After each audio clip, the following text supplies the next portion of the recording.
Congo Zibula Meso TV. Ya la reine Omba. Mo pepe oyo bato bapemelaka. Bafana nga nyonso esika bozomi partout dans le monde. Botala nga yo na kata Congo Zibula Meso TV. Congo Zibula Meso TV elingo loba nini? Congo fungula miso na théâtre télévision. Congo Zibula Meso TV. Donc ce qu'on a besoin de ngai, kotaka na Congo Zibula Meso TV ko mona ngala validé. Et ko zo biloko asika. Pour ma sola politique na bete ngota na ko beta yango. Na galère na pour la ki. Et puis na zo ko lobate. Et puis na zo linga bisa trouble. Mais mon so ko bisa trouble ngala validé na bitike patata. Patata zo mwana yo. Ngala la banzala mini na Congo na boy trouble. Na ko ya ko récupérer après. Donc voilà Congo Zibula Meso TV la validé ndalinga loba sikoyo. Do bo s'abonner belé massivement. Bon na loba. Na nazwaki te et puis na nga bisa trouble. Naketike patata. Peuple ya Congo makambo to bengi bino de loto lobela bino. C'est très important par rapport na o ba benga partie du peuple. Na yende na expliquer na batu o ba comprendre ngate. Fati asala RRT ou bien na combattre Fati nelote. Article 26 appartient à Bissau Lobake. Quand le président est empêché, il doit y avoir un triumvirat, c'est-à-dire on dirige les partis par organe MISAT, secrétariat général, convention démocratique, na CEP. Il y a Germain Chabani qui est membre de l'élection. Mais Fati a fait ça comment? Par jurisprudence. Tellement qu'il n'y avait pas de convention démocratique, Fati a donné un mandat à Kabound. Mandat n'a pas ça à Kabound, si par la jurisprudence, il a nommé un président d'intérim. Ce n'était pas pour que ce président se maintienne. Mais ce président était corrompu.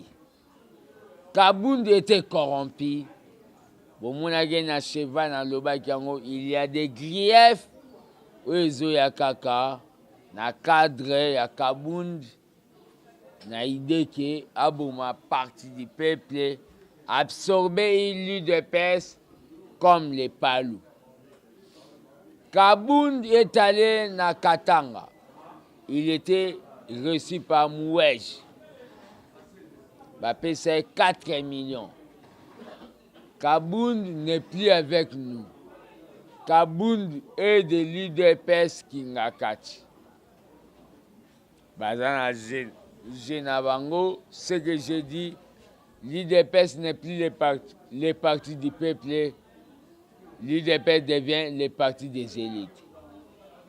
Batubauta Poto, Bayana va projet, Bamona Kabound. Kabound, Aosenga Bango Mbongo. Kabound utilise des journalistes comme les Papi Kamwasi, Yatindika Tindika. Na cadre basala o babengi journalisme ya mille collines. Kabound utilise des journalistes pour bafinganga na prix o nga na pesa jeunesse na nganyos. Le problème qu'il y a c'est quoi?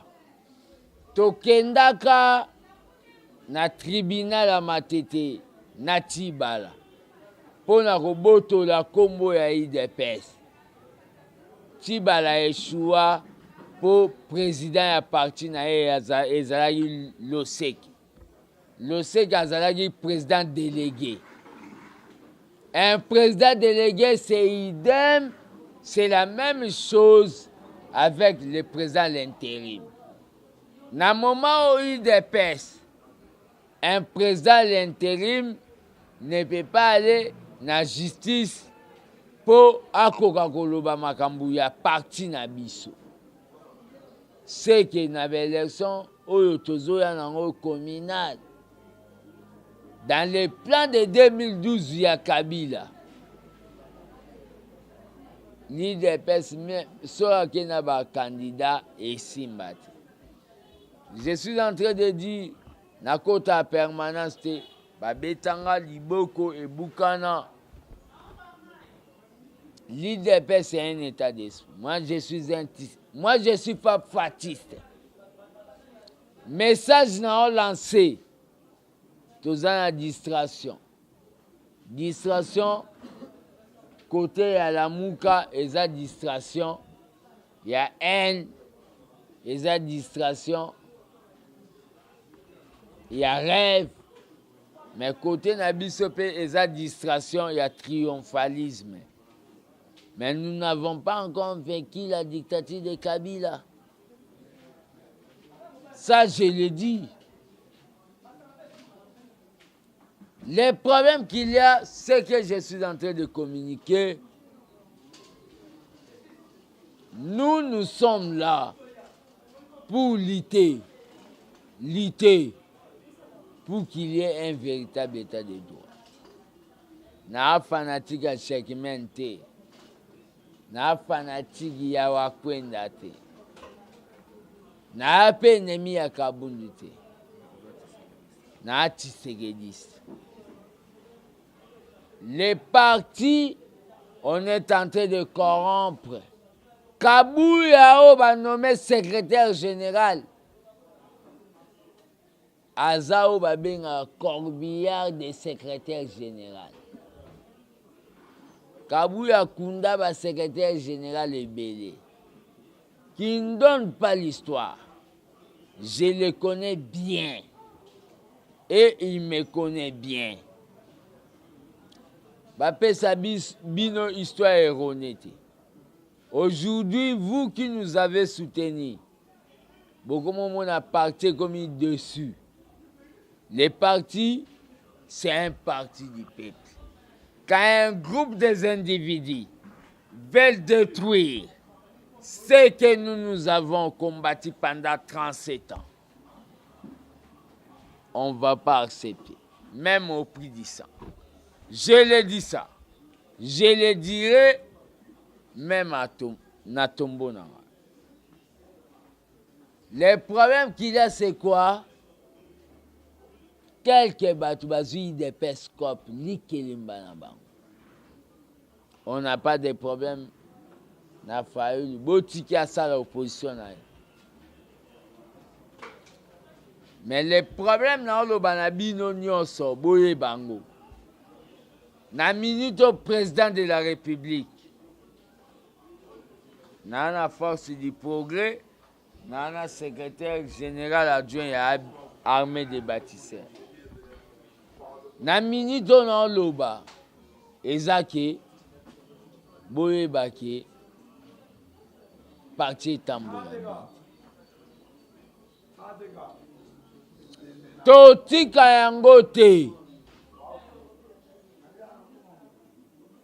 Na bomba makambo yango lobi to échoué.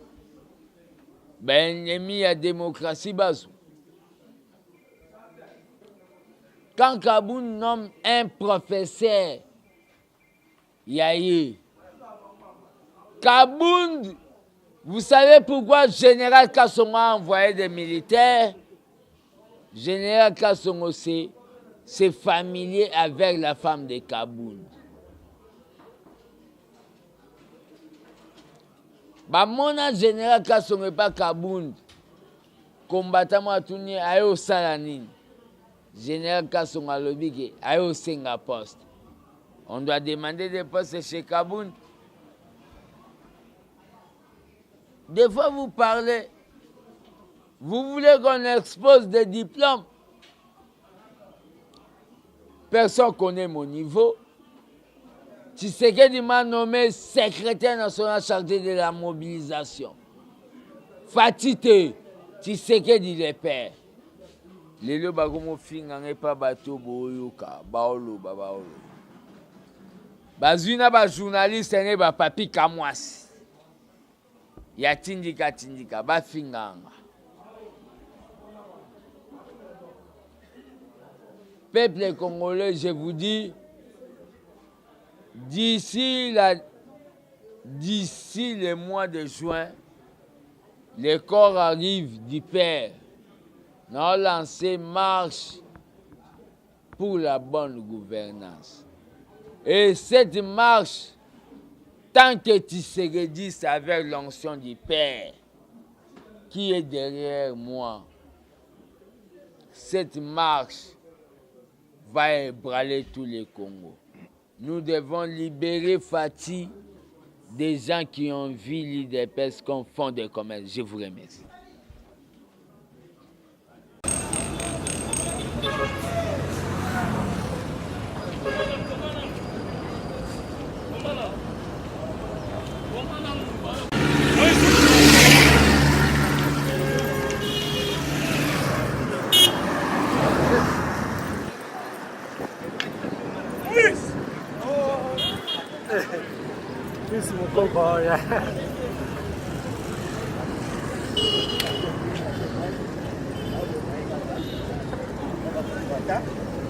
Aí vai parar.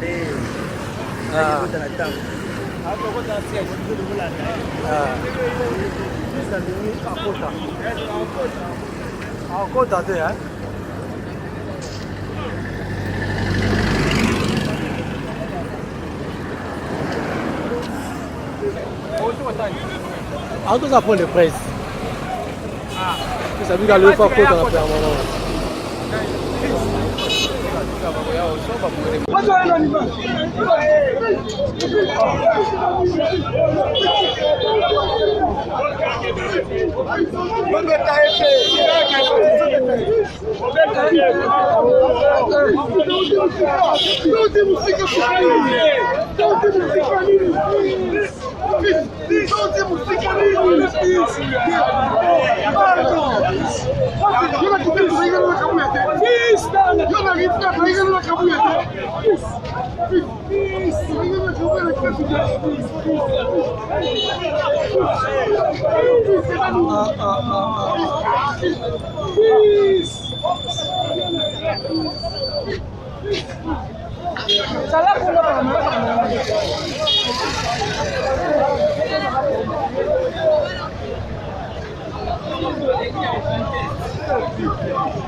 Congo Zibula Meso TV, y'a la reine Omba, mon pépé oyo bato bapemelaka.